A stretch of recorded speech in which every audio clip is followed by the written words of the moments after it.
10 ways to start decentering men, to stop chasing male validation and choosing you. It's time to stop obsessing over them and start obsessing over you and your life. Not because you hate them, but because when you put other people like your partner as the main person in the center of your world, you're telling your anxious brain, I need them to be okay, and without them my world is falling apart. And this fuels your abandonment and unworthiness wound and sends the message to your anxious brain that you're not worthy of love unless someone else shows you that you are good enough, that you are worthy of love. This keeps you stuck in this anxious attachment cycle. No thanks. Hi, I'm Yula. I'm the Anxiously Secure coach, and welcome to the Anxiously Secure podcast.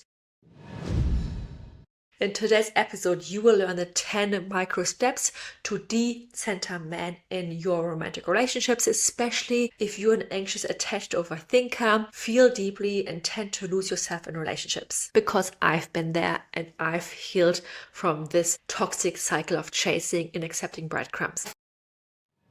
Disclaimer, I'm not a therapist or doctor. This content is for informational and entertainment purposes only. It's not intended to diagnose, treat, or heal any mental health condition. If you're in an abusive relationship or dealing with severe mental health challenges, always seek professional advice.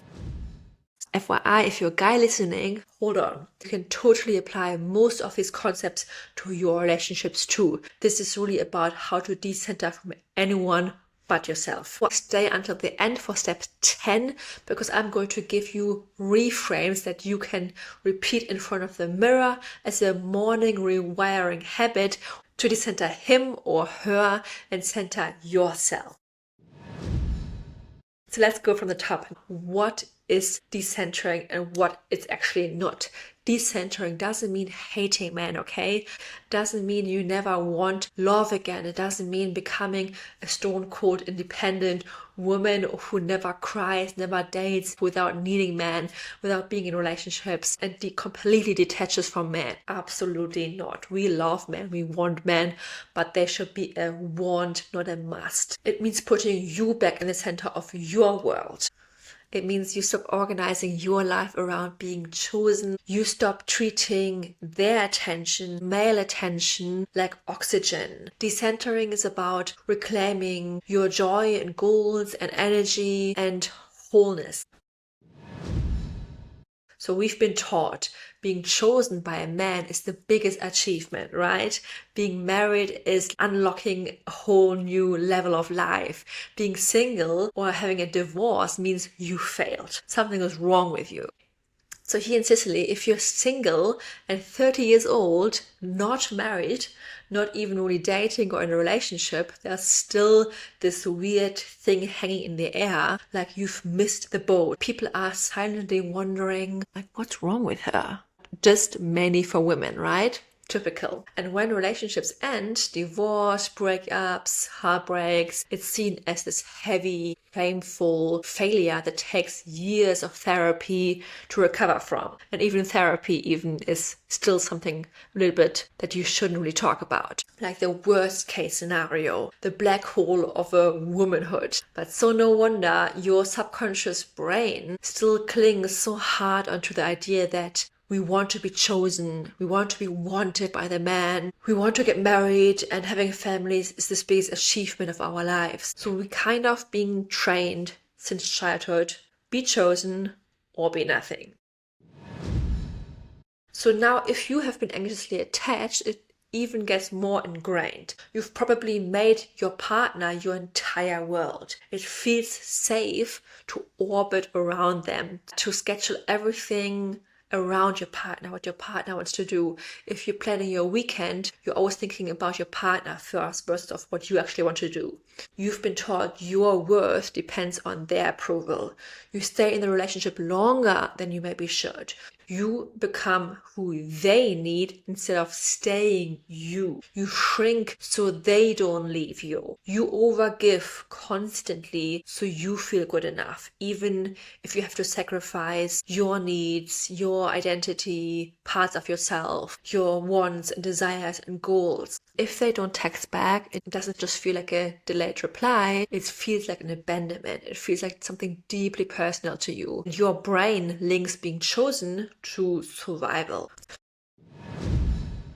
Let's talk about some signs that you really centered your partner too much. Let's break it down into 3 categories. Signs you've centered them in your life in general. First, you stopped prioritizing your own needs. Everything revolves around his schedule or her schedule rather than your own schedule. Another sign is you cancel plans with friends or family to be available for your partner. Another sign is you spend more time wondering how he's feeling than checking in with yourself first. Let's talk about some signs about your dating life, how this can show up if you decenter your partner or your man in your life too much. First, you wait by your phone, hoping he will text first, feeling a rush of relief when he finally does. You constantly adjust your vibe based on how he's acting. You even become always kind of a different version depending on who you date.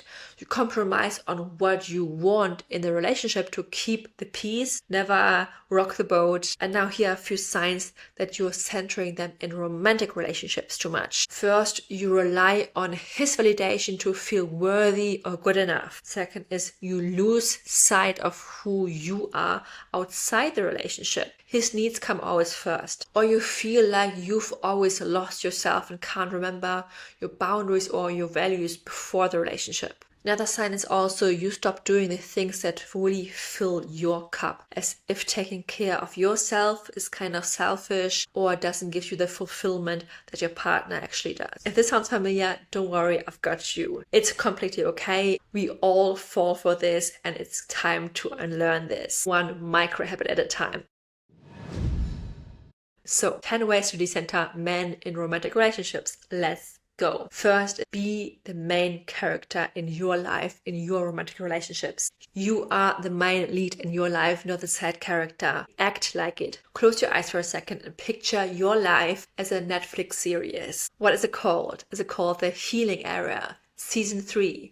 Or is it something like Anxious Annie, The Overthinking Years? Sounds cringy, but if you title this, it becomes even more clear of what your next chapter is going to look like. Now let's zoom in. What's the next title of the next episode is going to be called? The chapter where she finally chooses herself, or how she stopped waiting for his text to take her power back, or maybe is it still called The Endless Chase? You are not the background character anymore. You're the lead. Always have been, you just forgotten about it. You were just too scared to embody that version of yourself. But do you want to live in fear, or do you want to realize you only have one life? At least that's what I believe in. So ask yourself, what would I do? What would she do? Would I still let his mood decide mine? Would I keep shrinking my needs? Second, make micro moves towards to prove that you are the lead. Go to cafes alone if you feel like it. Speak up even when your voice shakes, or if you feel like you have something to say. Wear something that makes you feel good in your body. And then live this truth. I'm not waiting to be chosen. I already am chosen. I can choose myself every day, every moment. When you move like the main character in your life, because you are, you stop overperforming for scraps. You stop editing yourself for this comfort, to stop hoping he picks you, you pick you, and the whole storyline changes. You're not waiting for her anymore. You're remembering she's already you. Second, pain rewiring is a method that rewires your brain to become the secure version of yourself. So your brain is wired to avoid pain more than pleasure. You've got to show your brain how painful it is to keep centering your man. So otherwise it will keep running that old pattern, because it will think it's safer. Because your brain doesn't care about happiness, it cares about if you are safe. So try this. Journal 10 painful truths that happen when you center men. What does it cost you to center men? For example, I abandon myself when I center men. I lose my voice. I feel anxious, waiting for them to come to me. I say yes when I actually want to say no. I shrink myself to avoid conflict. I put their needs over my own needs. I stop making time for myself. I forget my own dreams and hopes and desires and passions. I get snappy and very resentful towards my partner. I betray what I really want. And you can give very hyper-specific scenarios that you can remember what happened actually in your relationship, what happened during the day, during the week, during the past year, what happened when you centered your partner or your man in your life. So the more emotions you can feel, the more pain you can feel, the faster you will rewire your brain for this. The more clear you are on the costs of the painful stories, the more your brain will start to protect you from this. So pain can be very powerful in this way when it's honest. So what is one painful truth your brain needs to see today? So 3, the root of anxious attachment is actually not that you are fearing that your partner might leave. The actual fear is that you can't handle the pain if they leave. There's a difference. So how do you change this? You build evidence that you can handle it. I can feel things and I can survive it. The more you show up for yourself, the less you cling onto someone else to hold you when things are not working in your favor. I learned this the hard way. My partner used to joke that every time he was better off without me, when he felt a little bit trapped or overwhelmed. And I knew at the time, because I was avoided attached and I did so much work on myself already, that was his sign of protecting himself. But it still wasn't sitting right with me the more he did this. So I told him, you know what? If you don't want to be with me, that's okay. But I need to choose myself. So if you ever change your mind and if you don't want to choose me, that's okay. Just let me know. And in that moment, I realized I didn't need to cling on to my relationship or onto my partner. I have to choose myself first. I don't have to put him as the center of my world. And if it would end today, I would be okay. Because I had been through heartbreak before and I've survived this. I've got myself. I didn't want someone who just was there out of a habit. I wanted honesty and transparency. If he didn't want me, that was okay. But I wanted him to speak his truth. I was clearly saying, I want someone who chooses me and wants to be with me. And ever since that moment, it changed completely the dynamic between us, because he realized I wasn't holding him hostage, because that's what often avoidant attachment thinks. So don't force him to stay with you. Give him the chance to open up about his feelings as well, by the way. And for me, it was really about trusting myself. It was about self-trust, that I can handle whatever is to come next. The more you show up for yourself, the more you build self-trust. You don't need someone else to hold you. You've got yourself. And before I go to the next point, I want to share something with you. If you're listening and thinking, that's me, I do tend to put him at the center of my world and lose touch within myself. Listen up. I created something that would have helped me years ago when I was spiraling over text and I was obsessively checking my phone over and over again. So when you feel anxious and wondering, did I say something too much? Is he putting away? Should I have waited to text him? Why did they say this and that? This course walks you through how to calm your body and mind when you're obsessively checking for what they have said. It shifts the focus back onto you and not on your partner or what they have said or should have said, because it's not about your partner. It's not about the text. It's not about them. It's about you and your anxious brain and your anxious attachment style. You have a need for certainty and safety, and you're trying to get this fulfilled through your partner. That's not your partner's job to make you feel certain, to make you feel loved. It's your job. So if you're done waiting for your partner to change his behaviors, they probably won't. But the good news is you can change how you see the situation and stop overthinking this way. So the link's in the show notes or below the YouTube video. So now let's continue. 4, be obsessed with yourself, your little quirks and your joy and your rituals, your favorite coffee, your weird voice notes or your playlist. The more you're obsessed with you, the less you need them to remind you of your worth. I started noticing these things that make me smile about myself. The way I cry over advertisement, the way I'm super hypersensitive, the things that I used to hate about myself, now I really love about myself. They make me special and unique. Or the way I romanticize everything in life.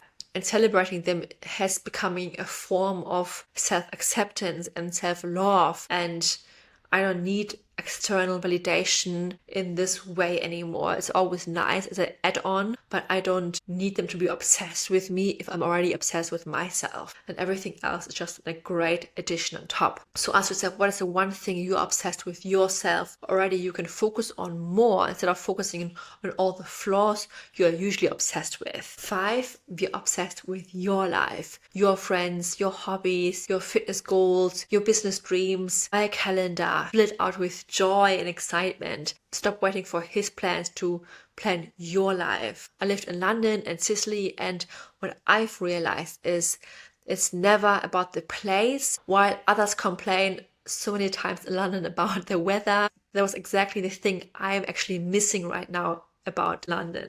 Going for long walks, especially with my partner, having coffee breaks in Starbucks, coffee and pub culture. But now in Sicily, while I'm here, I'm really appreciating all the other things that London doesn't have to offer, like swimming in the sea 8, 9, 10 months out of the year, paddleboarding and all of these things. So you have to learn to be obsessed with what you have right now in life. Be grateful for the areas you have, and don't just wish your life would be different. Be obsessed with your life and then build towards goals and dreams you don't have yet. But don't forget the gratitude in that of what you have right now. Romanticizing your life isn't just about where you are right now. It's about how you show up for yourself wherever you are. So where are you feeling out of alignment right now? Pick one thing in each area that feels off and take one small action to just restore harmony and bring more wholeness into your life. And just romanticize maybe the small areas in your life, no matter if it's going for a walk, working from home, anything that you feel a little bit icky about, you can romanticize and turn it into something magical. Number 6 is showing up for yourself consistently, even when you're sad, even when you're spiraling, even when you don't feel like it, because we anxious attached girlies have been raised with inconsistent care and love and security. Let's not repeat this again for ourselves, okay? So I'm generally proud of how I've shown up really consistently every week, publishing 2 podcast episodes since I've ever published my podcast. First audio and then later on videos on YouTube. So this has been such a challenge for me personally, because I used to be so incredible inconsistent in my life in all areas as an ex-anxious attachment. And the key is really healing this wound is providing yourself the consistent love, care, security, validation, warmth, you name it. And that leads us to the point to number 7, give yourself what you crave from him. This is how you really decenter from your partner. So give yourself what you crave from him, maybe validation or reassurance, to feel chosen, seen and loved.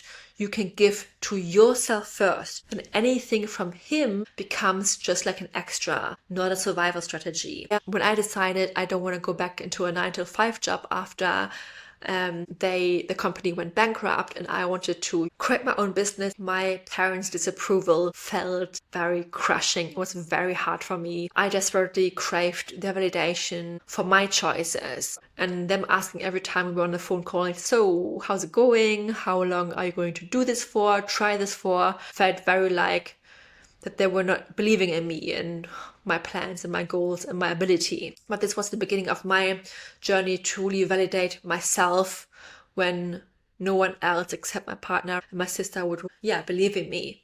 Now I understand that even people who love you, they don't see you through your lenses. They don't have your experiences, your thoughts, your emotions. They are not you. So they can't validate you or make the decision for you. You have to put yourself first. You have to validate yourself and make the decision for yourself, because in the end, you will regret it if they have disagreed with you and you followed their lead. So you can't be mad at them if they're giving advice from their own lens and their own experience and their own maybe limiting beliefs.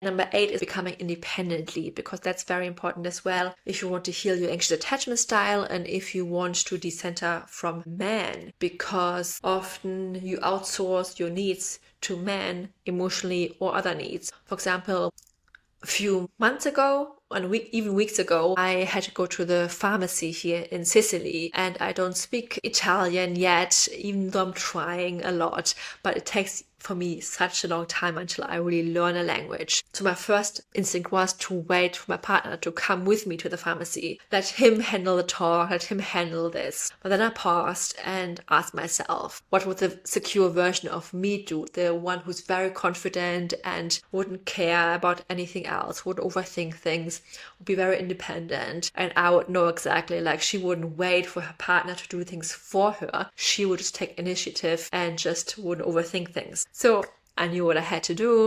I just thought, what is the worst thing that can happen here? And I thought maybe that they don't understand me, I don't understand them, that I have to come back later, that my phone dies, or that the mobile data doesn't work with the translation app, and yeah, that's it. And basically, in short, a very uncomfortable emotion that I would have to handle in that way. And that's why processing emotions and learning to handle discomfort is such a big part of healing your anxious attachment style as well. Because in the worst case, what can happen is you feel an uncomfortable emotion. And that's exactly what happened. I went there, my heartbeat was so strong, I felt so anxious. But when I did it, I've done it, and I was so proud of myself. I felt this huge relief afterwards, and it was really not a big deal. It was just that my physical sensations were so strong because I felt so anxious. But ever since this moment, it was easier and easier every time I did it. So you don't have to become 100% independent overnight. You just have to prove to yourself one task at a time that I can handle things. I can sit with my uncomfortable feelings and emotions. I don't need to wait for someone else to rescue me. This is what really decentering man looks like in tiny moments. Building this self-trust muscle, one pharmacy visit at a time. What is one small thing you started doing on your own that gave you a confidence boost? How can you do this more often in your relationship? And what are areas you feel like you're still depending on your partner? And number 9 is rewiring with possibilities instead of pain. So this is similar as what we did before, but this time we want to envision possibilities and pleasure. You want to envision what happens when you stop this pattern. This is how you rewrite your future. So when you decenter man, you're shifting your entire reality from waiting to creating, from shrinking to expanding, from what if I lose him to what if I find myself. So how does this work? Your brain is like a filter. Whatever you believe, it will find evidence for. What you believe, you will receive. That's why if you believe you are too much, you will notice every time someone pulls away from you, even in slightest, tiniest moments. If you believe men are always going to leave you, your body will embrace for abandonment even during the sweetest moments. If you believe your worth is based on how he feels, you will stay glued to his moods or texts.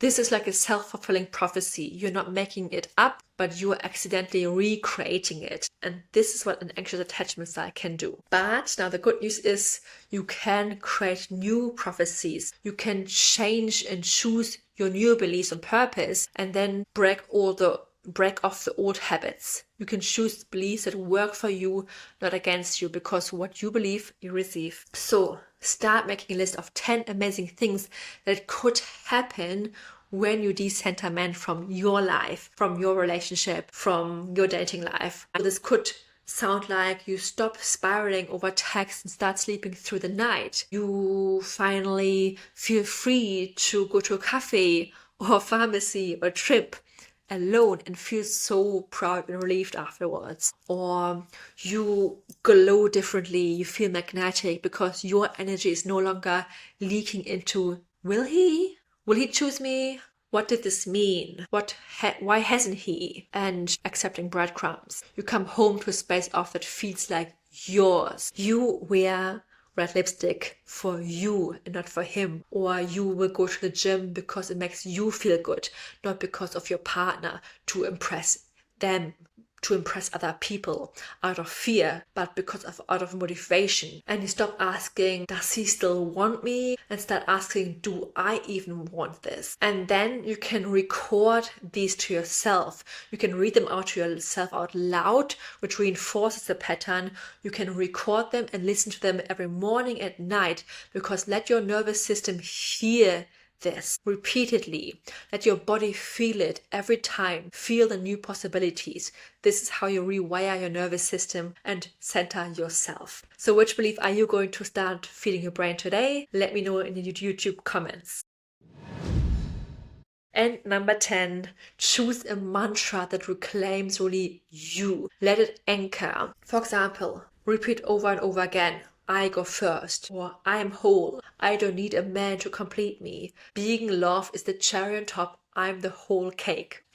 And if negative limiting thoughts pop up in your head during the day, that's okay. You can simply reframe it to I was always whole. He just mirrored parts of me. Or I'm obsessed with him to how can I obsess with myself more? Or from I can't lose him to it might hurt, but it won't end me. Or he's the best thing that ever happened to me versus he's just a chapter, not the whole damn book. From he makes me feel safe to I'm the anchor now. I can make myself feel safe. From no one will ever love me like him to the right love won't need me to shrink. So if you want to do this with me as a little centering audit exercise, you can do this for 1 week. So how often do you think about his needs versus your own needs first? Write this down. Another thing you can track is how often you're abandoning your needs for his needs. And track also how often you ask for his opinion before turning to your own needs. Again, actions create results. Follow the 10 steps I've mentioned above. If you're not sure where to start, you can start with this exercise. If you track this, you get so much more clarity about what's actually going on in your relationship and how often are you putting yourself last and him first. Awareness is step 1, then shift into tiny habits and choose one of the 10 habits we just talked about. 1% change every day. That's all it takes to rewire your brain and your mind every day to become more securely attached. Decentering man doesn't mean giving up on love or man. It means making you the center of your life. And that's when love shows up for you. It doesn't consume you. It complements you. You don't need to shrink to be loved. You don't need to hustle to be wanted. You are the whole damn thing. I hope you loved this episode, and remember, you are not too much, you are not behind, you're not broken, you're just learning to put you first again, and that is the most beautiful comeback of all. And I'll see you next time. Remember, change in your relationship starts with you, thought by thought, action by action, and our episode by episode. Lots of love. Bye bye, Yula.